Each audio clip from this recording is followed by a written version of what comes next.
এই যে আজকে যেরকম আপনাদের মাঝে বক্তব্য দিচ্ছি, একবার নবী মুসা আলাইহিস সালাতু ওয়াস সালাম এইভাবে বক্তব্য দিচ্ছেন। তো নবী মুসা আলাইহিস সালাতু ওয়াস সালাম বক্তৃতার মাঝখানে তার উম্মতদেরকে জিজ্ঞাসা করলেন, আন সাঈদ ইবনে জুবাইর আন ইবনে আব্বাস قال موسى لبني إسرائيل হাল আলাইকুম মিন আহাদিন আ'লামু মিন্নি। নবী মুসা বললেন, এই শোনো আমার উম্মত, তোমরা বলো দি আমার চাইতে বড় আলেম কেউ আসেনি? দেখেন নবী মুসা কি জিজ্ঞেস করতেছেন, বড় আলেম কেউ আসেনি? আসলে সত্যি ওই জমানায় নবী মুসার চাইতে বড় আলেম কেউ ছিলেন না। কন্যা সুবহানাল্লাহ। এবার নবী মুসার উম্মতেরা বলেন, না, আপনার চাইতে বড় আলেম কেউ নাই। কিন্তু আল্লাহ রাব্বুল আলামিনের এই উত্তরটা পছন্দ হইল না। আল্লাহ রাব্বুল আলামিন সাথে সাথে নবী মুসার কাছে ওহী পাঠায়া দিলেন, এই নবী মুসা, তুমি এইভাবে কেন বললা? তোমার বলা উচিত ছিল আল্লাহ সবচাইতে বড় জান্নেওয়ালা। শোনো, তুমি তো ভাবতাছো তোমার জামানায় তোমার চাইতে বড় আলেম কেউ নাই।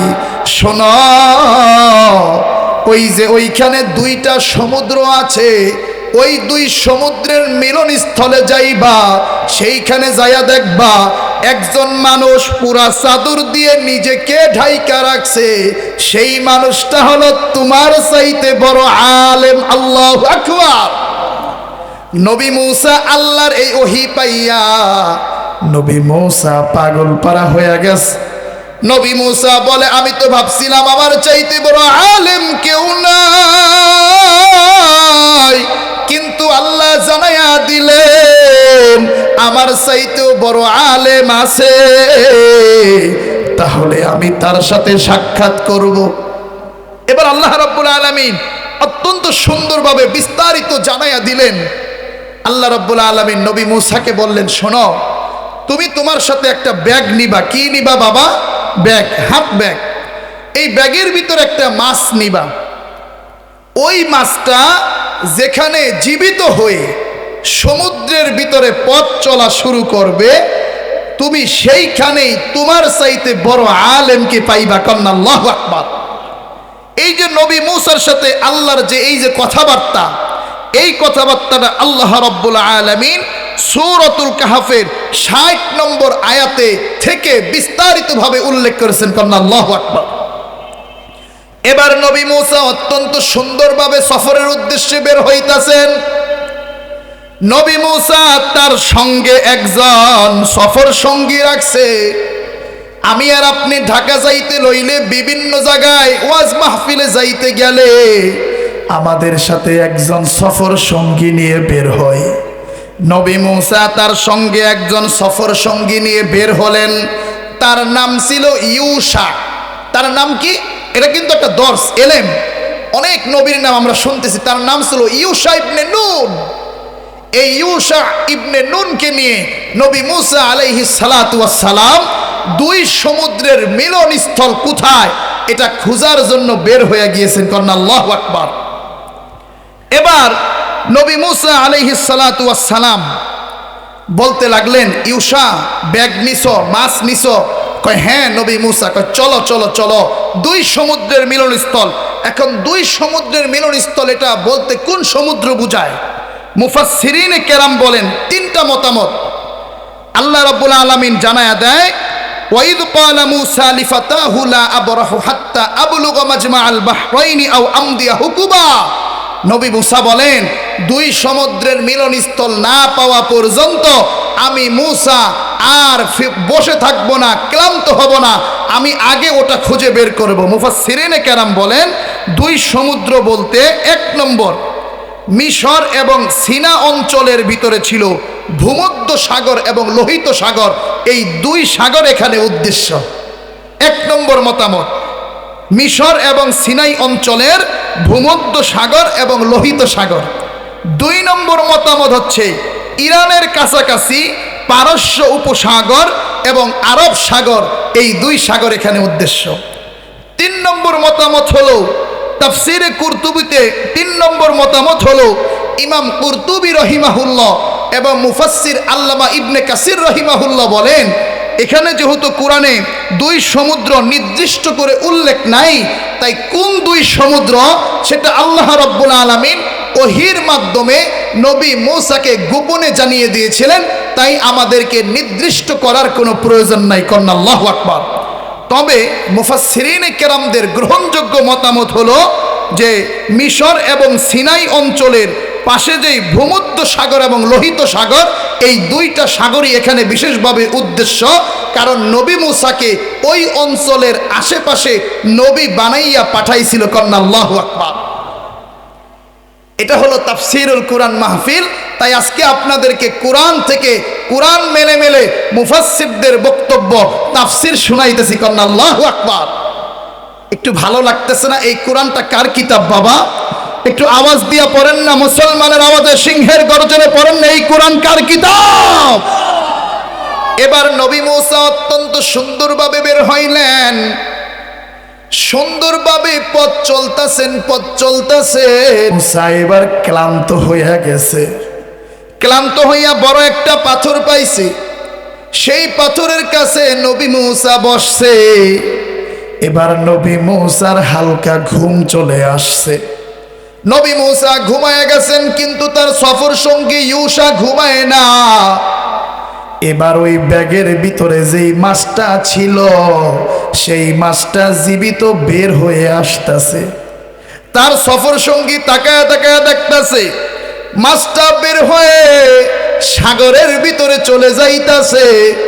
দুই সাগরের মিলন স্থানের মাঝখান দিয়ে ওই মাছটা যেই দিক দিয়া যায়, দুই দিকের পানির স্রোত বন্ধ হয়ে যায়। দুই দিকের পানির স্রোত বন্ধ হইয়া সেইখানে কেমন যেন একটা সুড়ঙ্গের মতো পথ হয়ে যায়। আরে ওই জায়গায় তো খিজির আলাইহিস সালাতু ওয়াস সালাম ছিল, কিন্তু মাছের এই চিত্র দেখা ইউশা সফর সঙ্গী আশ্চর্য হয়ে গেছে। এইখানে যে নবী মূসাকে ঘুম থেকে জাগাইতে হবে ওনার মনে নাই। এই আশ্চর্যজনক অবস্থা দেখে ইউশা ইবনে নুন অত্যন্ত অবাক হয়ে গেছেন। এবার নবী মূসার ঘুম ভাঙছে।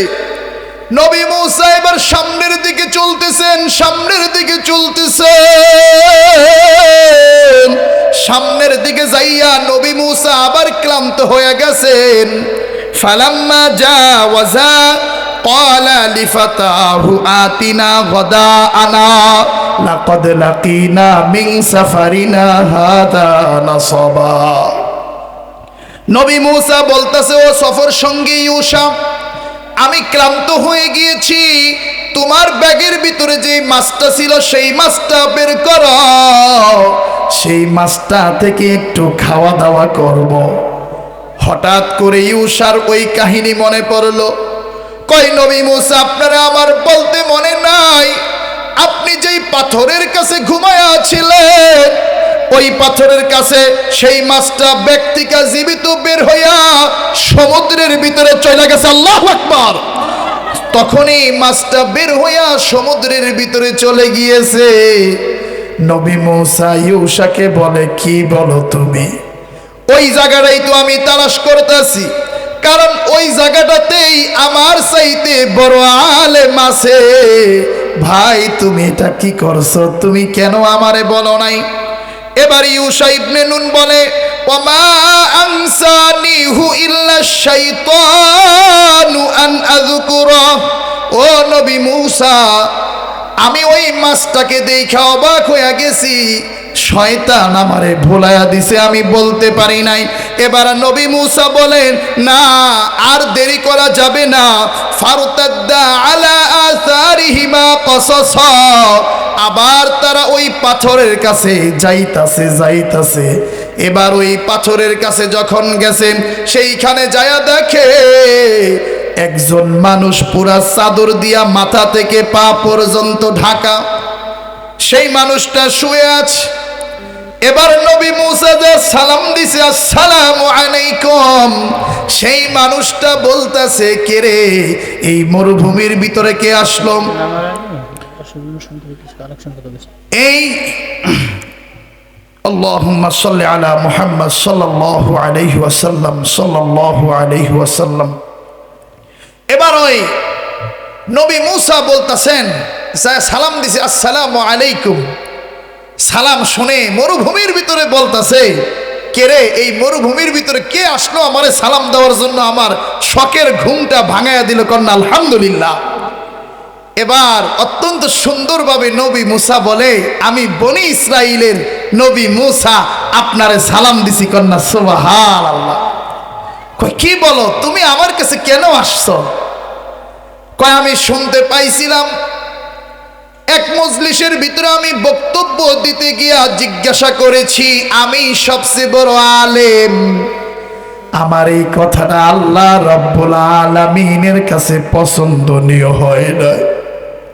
আল্লাহর কাছে পছন্দ না হওয়াতে আল্লাহ বলেছেন, দুই সমুদ্রের মিলনস্থলে একজন মানুষরে পাইবা, সেই মানুষটা নাকি আমার চাইতে বড় আলেম। এই কারণে আমি অত্যন্ত সফর কইরা কইরা আপনার কাছে আসছি। এবার খিজির আলাইহিস সালাতু ওয়াস সালাম, ওই মানুষটা ছিল হযরতে খিজির। হযরতে খিজির আলাইহিস সালাতু ওয়াস সালাম সুন্দর করে বসছেন।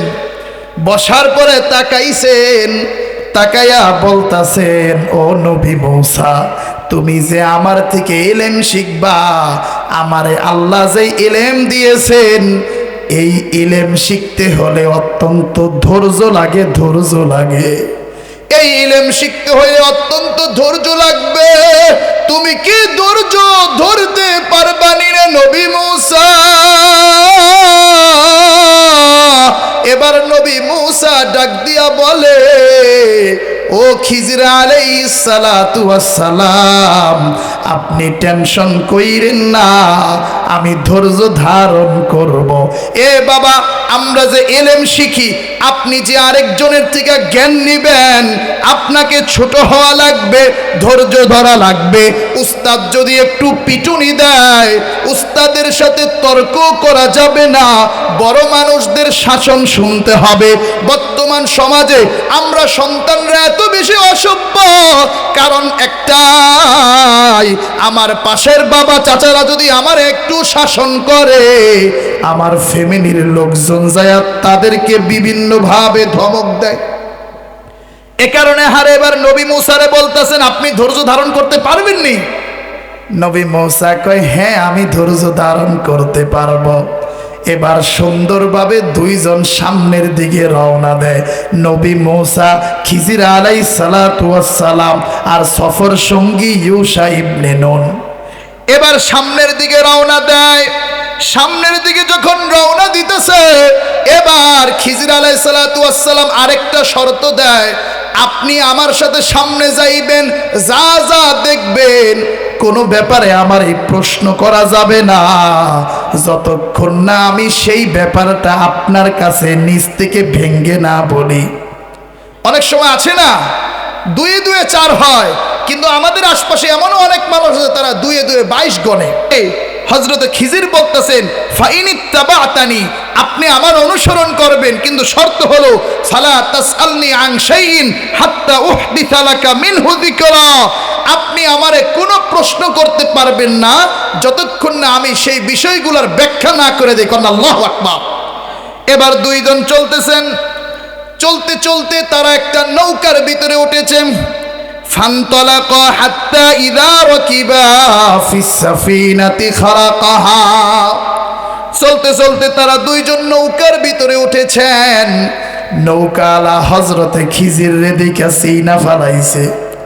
চিনা বলতেছে, আপনাদের কোনো ভাড়া ইত্যাদি লাগবে না, আপনারা আমাদের সাথে নৌকায় সুন্দরভাবে চলেন।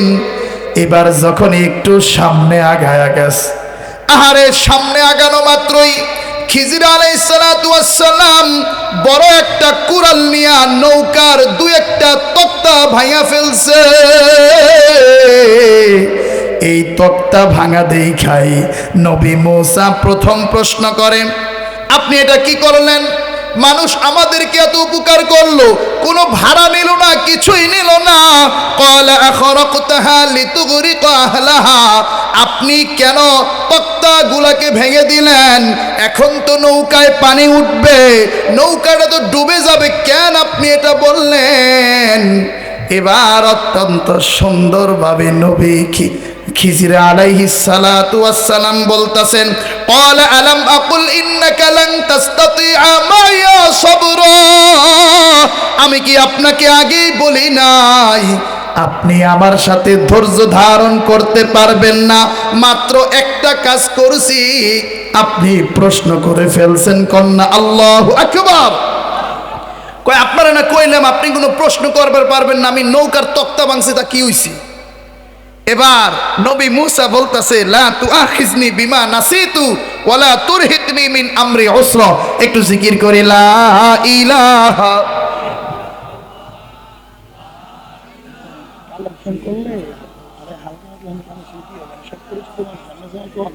এখানে কালেকশন করলে জিনিসটা অসুন্দর হয়ে যাবে, লাস্টে মনে হতে পারে একটা কালেকশন করবে, বুঝছেন? এখানে তো সবই তো পরিচিত মানুষ, সেজন্য এটাকে পরামর্শ।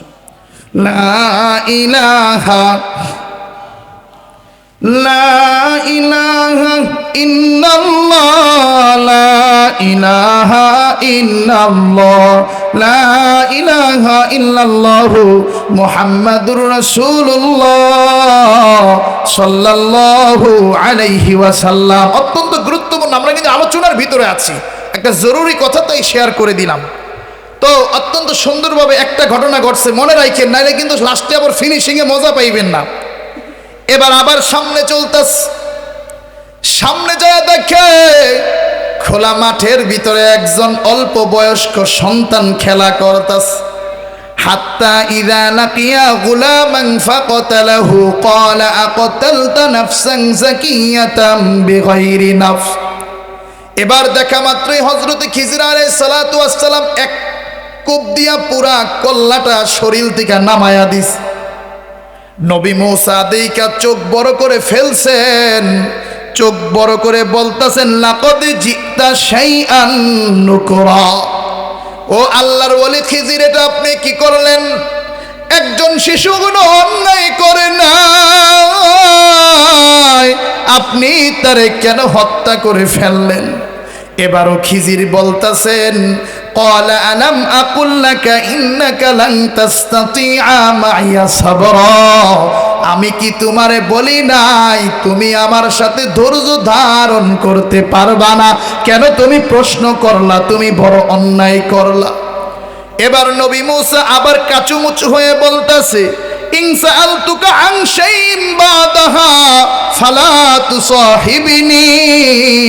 ও খিজির, এরপরে যদি আবার আমি কোনো প্রশ্ন করি, আপনি আমারে আর সাথে রাইখেন না, এইবারের জন্য আমারে একটু ক্ষমা সুন্দর দৃষ্টিতে দেখেন। আল্লাহু আকবার। বাবা 2 নম্বর কাজ করছে, মনে রাখেন। এবার অত্যন্ত সুন্দরভাবে আবার সামনে যায়। আল্লাহ এটাও বলেন, ফানতলাকা হাত্তা ইযা আতায়া আহলা ক্বরয়াতিন ইসতাতআমা আহলাহা ফাআবাউ আন ইউদাইফুহুমা ফাওয়াজাদা ফিহা জিদারান ইউরিদু আন ইয়াকাদ্দু ফাআকামা। এবার আরেকটু সামনে যায়, সামনে যায় এক এলাকাবাসীরে বলতাছে, ও এলাকার ভাই ব্রাদার, আমাদের ক্ষুধা লাগছে, একটু আমাদেরকে খাওয়ান দাওয়ান দেন। ওই এলাকার মানুষ হযরতে খিজিরকে খাওয়ান দাওয়ান দেয় নাই। এবার সুন্দর করে 2 জন আবার সামনে চলতাছে। সামনে যায় খিজির আলাইহিস সালাতু ওয়াস সালাম দেখে এলাকার একটা দেয়াল এইরকম ভাবে পড়ে যাবে। এবার উনি এটা নিজ দায়িত্বে সোজা করে দিলেন। খিজির আলাইহিস সালাতু ওয়াস সালাম ওই বাঁকা দেয়ালটা সুন্দরভাবে সোজা করে দিলেন, কিন্তু ওই এলাকার মানুষদের থেকে কোনো পারিশ্রমিক গ্রহণ করলেন না, ওই এলাকার মানুষদের থেকে কোনো টাকা পয়সা নিলেন না। এবার নবী মূসা চুপ থাকলেন না। এবার নবী মূসা বলে ফেললেন, লাউ শি'তা লাত্তাখাযতা আলাইহি আজরা। ও খিজির আলাইহিস সালাম, আপনি কেন টাকা পয়সা নিলেন না? চাইলে আপনি পারিশ্রমিক নিতে পারতেন, ওইটার বিনিময়ে আমরা কিছু খাইতে পারতাম। আল্লাহু আকবার। এবার 3 নম্বর প্রশ্ন কইরা ফেলেন। এবার খিজির আর তার সুযোগ দেন না। এবার খিজির আলাইহিস সালাতু ওয়াস সালাম বলেন, হাযা ফিরাকু বাইনি ওয়া বাইনিক, এখনই তোমার আর আমার আলাদা হয়ে যেতে হবে। কারণ তুমি একটা কাজ দেখলে আমারে তুমি খালি প্রশ্নই করতে থাকো। আমি তোমারে প্রথমে বলেছিলাম, আমার থেকে তুমি যদি কোনো ইলম নিতে চাও আমারে তুমি প্রশ্ন করবা না, কিন্তু তুমি 3টা কাজ দেখলা, 3টা কাজের ভিতরেই তুমি শুধু প্রশ্ন। আসো আসো ও নবী মূসা, সাউনাব্বিউকা বিতাউইলি মা লাম তাসতাতি আলাইহি সাবরা। আসো, যেই বিষয়গুলোতে তুমি ধৈর্য ধারণ করতে পারো নাই, সেই 3টা বিষয়ের ব্যাখ্যা আমি তোমারে জানায়া দেই। একটু আস্তে কইরা কও না আল্লাহু আকবার। এবার প্রথম বিষয় মনে আছে নি রে বাবা? আম্মা সাফিনাতু ফাকানাত লিমাসাকিন ইয়ামালুনা ফিল বাহার। ওই যে নৌকার কাহিনী। এবার খিজির আলাইহিস সালাতু ওয়াস সালাম বলেন, ওই নৌকাটা ছিল 2 জন মিসকিন মানুষের, গরিব মানুষের। সেটা দিয়ে তারা 2 জন না, অনেক মিসকিনের, সেটা দিয়ে তারা নৌকাটা চালাইয়া তাদের জীবিকা নির্বাহ করত। খিজির বলতেছে, আমি যখন কাঠটা ভেঙে ফেললাম তুমি তো আমারে অপরাধী মনে করছিলা, কিন্তু শোনো, আমি পাশে তাকায়া দেখলাম একজন জালেম বাদশা আসতেছে। ওই জালেম বাদশা যাদের নৌকাগুলো ভালো পাইতেছিল, তাদের নৌকাগুলো সব ছিনায়া নিতেছিল। তাই আমি ভাবলাম এই এতিম মিসকিনদের নৌকাটা যদি ভাঙ্গালাই, তাহলে তো ওই রাজা মশাই আইসা এই নৌকাটা আর নিবে না, তখন আর তাদের কোনো প্রবলেম হবে না। তাই আমি কুড়াল দিয়ে তাদের নৌকাটা ত্রুটিযুক্ত করে দিয়েছি। ওই জালেম বাদশা যখনই আইসা এই নৌকাটা ভাঙ্গা দেখছে, ওই নৌকাটা আর নেয় নাই, আর নেয় নাই। নবী মূসা শুইনা বলে আল্লাহু আকবার। তাহলে বাবা প্রথমটা বুঝলেন তো, ওই নৌকাটা ছিল মিসকিনদের, গরিবদের, তারা সেটা দিয়ে জীবিকা নির্বাহ করে। তাই উনি একটু ত্রুটিযুক্ত করে দিছে, যাতে রাজা মশাই দেখছে, জালেম বাদশাহ দেখে না রে এইটা নিলে কোনো উপকার নাই, তাই ওইটা থুইয়া গেছে। কন্যা আল্লাহু আকবার। এবার খিজির আলাইহিস সালাতু ওয়াস সালাম বলেন, শোনো এবার 2 নম্বর কাহিনী। وأما الغلام فكان أبواه مؤمنين فخشينا أن يرهقهما طغيانا وكفرا। ওই যে সন্তানকে আমি মারলাম, এদের মা বাবা ঈমানদার ছিলেন। আমি ওহীর মাধ্যমে জানতে পারলাম এই ছোট্ট সন্তান যখন বড় হবে তখন মা বাবার নাফরমানি করবে, এমনকি মা বাবাকে আস্তে আস্তে কুফুরের দিকে নিয়ে যাবে। তাই আমি ভাবলাম, ফাআরাদা রাব্বুকা আই ফাআরাদনা আইয়ুবদিলাহুমা রাব্বুহুমা খায়রাম মিনহু যাকাতাও ওয়া আকরাবা রহমা। তাই আমি ভাবলাম এই সন্তানকে যদি মেরে ফেলি, এই সন্তানের মোকাবেলায় আল্লাহ এর চাইতে আলো ভালো সন্তান দিবেন। এ বাবা, সন্তান দেওয়ার মালিক কে? সন্তান নেওয়ার মালিক কে? মুফাসসিরিনে কেরাম বলেন, এই যে যেই সন্তানকে মেরেছে, এদের পরিবারে আল্লাহ রাব্বুল আলামিন পরবর্তীতে একজন কন্যা সন্তান দিয়েছিলেন, যার পেট থেকে 2 জন নবী জন্মগ্রহণ করেছে। আল্লাহু আকবার। তাহলে 2 নম্বর কাহিনীটারও তো ব্যাখ্যা পাইলেন। এবারও নবী মূসা চুপ হয়ে গেলেন। এবার 3 নম্বর ব্যাখ্যা মনে আসেন, ওই যে দেয়াল একটু বাঁকা ছিল, সোজা করায় দিছে খিজির আলাইহিস সালাতু ওয়াস সালাম, কোনো টাকা পয়সা নেয় নাই। কয় এইটা কেন আপনি করতে গেলেন ফ্রিতে? এবারও অত্যন্ত সুন্দরভাবে খিজির আলাইহিস সালাতু ওয়াস সালাম বলেন, ও আম্মাল জিদারু ফাকানা লিগুলামাইনি ইয়াতীমাইনি ফিল মাদিনা। নারায়ে তাকবীর, নারায়ে তাকবীর, আল্লাহু আকবার। প্রধান বক্তার আগমন, শুভেচ্ছার স্বাগতম, প্রধান বক্তার আগমন। শুভেচ্ছার স্বাগতম। মাশাআল্লাহ, আলহামদুলিল্লাহ। আমাদের সম্মানিত প্রধান বক্তা, আমার অত্যন্ত মুহাব্বতের হাফেজ মাওলানা মুফতি মুহাম্মদ আলী সাহেব, সম্মানিত খতিব পাইকারা বাইতুন নূর জামে মসজিদ মুন্সিগঞ্জ ঢাকা ভাইজান চলে আসছেন। আমার আর একটা ব্যাখ্যা আছে, সমস্যা নেই, আমিও শেষের দিকে চলে এসেছি ইনশাআল্লাহ। এটা বলেই আমি আমার সংক্ষিপ্ত বক্তব্য শেষ করব। এবার খিজির আলাইহিস সালাতু ওয়াস সালাম বলতেছেন, শোনো, ওই যে দেয়াল, ওই দেয়াল ছিল দুইজন এতিম সন্তানের। ওই দেয়ালের নিচে তাদের বাবা তাদের জন্য গুপ্ত ধন রেখে গিয়েছেন। এখন আল্লাহ রাব্বুল আলামিন চাচ্ছেন, ফাআরাদা রাব্বুকা আইয়াবলুগা আশুদ্দাহুমা ওয়া ইস্তাখরিজা কানজাহুমা। আল্লাহ চাচ্ছেন এরা যখন বড় হবে, এই দুই এতিম বালক যখন বড় হবে, তখন ওইটার নিচ থেকে তারা রত্ন ভাণ্ডার, স্বর্ণ ভাণ্ডার, রৌপ্য ভাণ্ডার সব তারা সেখান থেকে বের করবে। তাই আল্লাহর নির্দেশ ছিল, এখন ভাঙা দেয়ালটাকে সোজা করে দাও, যাতে করে এতিমরা বড় হলে এইখান থেকে রৌপ্য ভাণ্ডারগুলো নিতে পারে। তাই এবার খিজির আলাইহিস সালাতু ওয়াস সালাম বলেন, ও নবী মূসা, আপনি তো মনে করেছিলেন এগুলো আমি করেছি। না না না, ওমা ফাআলতুহু আন আমরি, এগুলো আমি একটাও নিস্তিকা করি নাই। যালিকা তাউইলু মা লাম তাসতি আলাইহি সাবরা, এগুলো সব আমার আল্লাহ করে আছেন, সব আমার আল্লাহ করে আছেন। আল্লাহু আকবার।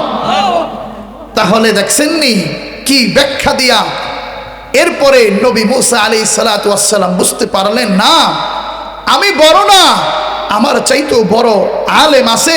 এ কারণে কখনো অহংকার নাই। ওয়াফাউকা কুল্লি যি ইলমিন আলিম, আল্লাহ বলেন কখনো তোমরা অহংকার প্রদর্শন করিও না, ছোট্ট ছোট্ট কারণে মানুষদেরকে মেরো না। আজকে একটা জিনিস দেখেন বাবা, এই বাংলার জমিনে ইসলামী হুকুমতের দরকার নাই, শুধুমাত্র একটা বিধান যদি জারি হয়, কিসাসের বিধান। কিসাস মানে একজন যদি আরেকজনরে মেরে ফেলে, আমরা যদি স্পষ্ট দেখতে পাই যে সেই মারছে, আর সাক্ষী প্রমাণের দরকার নাই, আর কোর্ট কাছারির দরকার নাই, তাকেও ফাঁসিতে ঝুলাইয়া দাও। একটা যদি এইভাবে মানুষকে শাস্তি দেওয়া হতো কোরআনের বিধান অনুযায়ী, খোদার কসম বাংলার জমিনে মানুষকে প্রকাশ্যে গুলি করে মারার মতো কেউ সাহস দেখাইতে পারতো না। কন্যা ঠিক কিনা মুসলমান? এই কারণে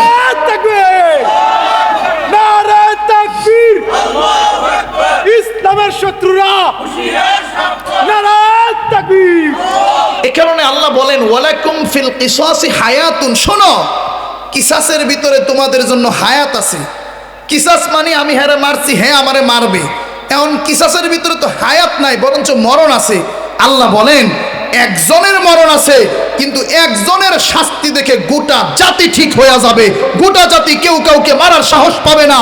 আজকে বাংলার জমিনে কোনো মানুষের নিরাপত্তা নেই। এ কারণে আজকে আমরা উদাত্ত আহ্বান জানাবো, আল্লাহ যেন কোরআন অনুযায়ী আমাদের সবকিছু পরিচালিত করার তৌফিক দান করেন। তাহলে মানুষ মারার মতো দুঃসাহস কেউ দেখাইতে পারবে না, ডাকাতি করার মতো দুঃসাহস কেউ দেখাইতে পারবে না, চাঁদাবাজি করার মতো দুঃসাহস এই লাল সবুজের সোনার বাংলায় কেউ দেখাইতে পারবে না। কন্যা ঠিক কিনা মুসলমান? এ কারণে আল্লাহ বলেন, ওয়াকাতাবনা আলাইহিম ফিহা আন্নান নাফসা বিন-নাফস। এ বাবা, একটাও কি নিজের কথা বললাম? কোনো ভাই নাই। এই যে আল্লাহ রাব্বুল আলামিন, গতকালকে ছিলাম সামন্তসার বাংলা বাজার, আগামীকাল বাদ মাগরিব শিবসর চান্দের সর, রাত 10:30টায় চলে যাব ফরিদপুর, কানাইপুর, চাঁদপুর বাজার। দোয়া করবেন আপনাদের সন্তান আমিনুল যেন এইভাবে সারা বাংলাদেশে কোরআনটা বুকে নিয়ে কথা বলতে পারে। কোন বাতিলের রক্তচক্ষু আমাকে থামাইতে পারবে না, থামাইতে পারবে না। আল্লাহু আকবার। নারায়ে তাকবীর, নারায়ে তাকবীর, আল্লাহু আকবার। আলহামদুলিল্লাহ। আল্লাহ রাব্বুল আলামিন এ কারণে সব সময় নিজেদেরকে ছোট ভাববো, কোথাও আমরা আগে আগে গ্যাঞ্জাম করব না, নিজেদেরকে ছোট ভাববো, নিজেদেরকে অতি পণ্ডিত মনে করব না, বড় মনে করব না। শোনেন, বড় হওয়া ভালো, তবে তোমারে যারা বড় করছে তাদের সামনে বড় হইও না। আল্লাহ রাব্বুল আলামিন তো এই ঘটনা থেকে, এই কারণে আমি আজকে হাদিস পড়ছিলাম, আল্লাহর নবী বলেন, মান তাওয়াযা লিল্লাহ রাফাহুল্লাহ, যে আল্লাহর জন্য বিনয়ী হয় আল্লাহ তারে বড় বানায়া দেয়। সে নিজেকে ছোট মনে করলে আল্লাহ তারে মানুষের চোখে বড় বানায়া দেয়। আল্লাহ রাব্বুল